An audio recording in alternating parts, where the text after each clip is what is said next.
dabar, sakyčiau, esu Lietuvos ambasadorė Sakartvele. Viskas prasidėjo prieš 10 metų, beveik 10 metų, 2015 metais, kai tapau bakalauro studentę gyvendama Sakartvele ir persikėliau į Sakartvelo sostinę Tbilisį, kad studijuočiau bakalaurą tenais. Ir tuo metu pačioj pradžioje sužinojau, kad viename iš universitetų Tbilisyje buvo atidarytas lietuvių kalbos ir kultūros centras, kuriame bet kuris besidomintis Sakartvelo studentas galėjo nemokamai mokytis lietuvių kalbos. Ir tas faktas man sužavėjo pradžioje būtent dėl to, kad mano bakalauras buvo apie anglų filologiją, aš mokiausi kalbų. Ir pagalvojau, gerai, kodėlgi ne, išmoksiu dar vieną papildomą kalbą, nors labai daug žmonių nekalba lietuviškai, bet nieko. Ir kartuolų kalba nešneka labai daug, bet mums labai svarbi tą kalbą išlaikyti. Tai pagalvojau, gerai, nueisiu į patį pirmą paskaitą, pasižiūrėsiu, kaip man patiks. Ir tikriausiai atspėjot, kad labai patiko ir labai įsimylėjau Lietuvą. Lietuva tapo mano antrą gimtinę. Taip sėkmingai pavyko, kad gavau Lietuvos švietimo ir mokslo ministerijos finansavimą savo mokslams, magistrantūros mokslams Lietuvoje su stipendija.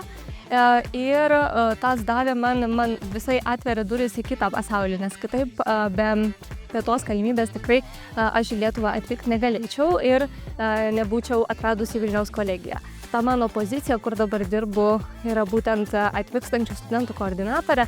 Tai kas man labai svarbu ir artima, kad aš galiu padėti kitiems užsieniečiams, kokia aš ir buvau prieš kelis metus. Esu atstovė Europos universiteto alijansų Heroes, kurio narė ir yra Vilniaus kolegija. Ir labai džiaugiamės, kad mes esam viena iš 9 partnerių institucijų šito alijanso ir bendrai tas alijansas stiprina viso regiono, gamtos, žmonių, įmonių atsparumą ir rezultate visi mūsų Vilniaus kolegijos darbuotojai, studentai, akademinis personalas turės galimybę daugiau keliauti tarp alijanso partnerių šalių, padidės tikrai tas tarptautiškumas, tarptautiška studijų pasiūla, bus sukurta bendra kokybės užtikrinimo sistema ir tikrai bus išvystyti mokymosi visą gyvenimą galimybės. Džiaugiuosi iš viso, kad atradau tokią galimybę dirbti Vilniaus kolegijoje. Ir kas labai patinka, turbūt yra mūsų visų darbuotojų ir bendruomenės. Iš viso požiūris link užsieniečių ir link tokių žmonių, kokia ir aš esu. Nes aš labai jaučiuosi, kad nors esu užsienietė, čia tikrai bendruomeniai nesvarbu, jie labai taip atvirai, draugiškai tave priima ir bando įtraukti tave į savo bendruomenę.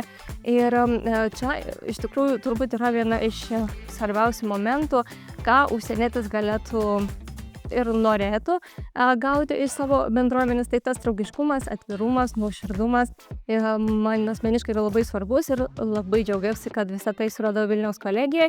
Ir turbūt palinkėjimas ir visai bendruomeniai būtų, kad liktų tokie maloni, smagi žmonės, su kuriais bendrauti visada yra malonu. Ir labai norėtųsi dar savo kartvelų kalbą padainuoti su gimimo diena ir palinkėti gražų gimtadienį Vilniaus kolegijai.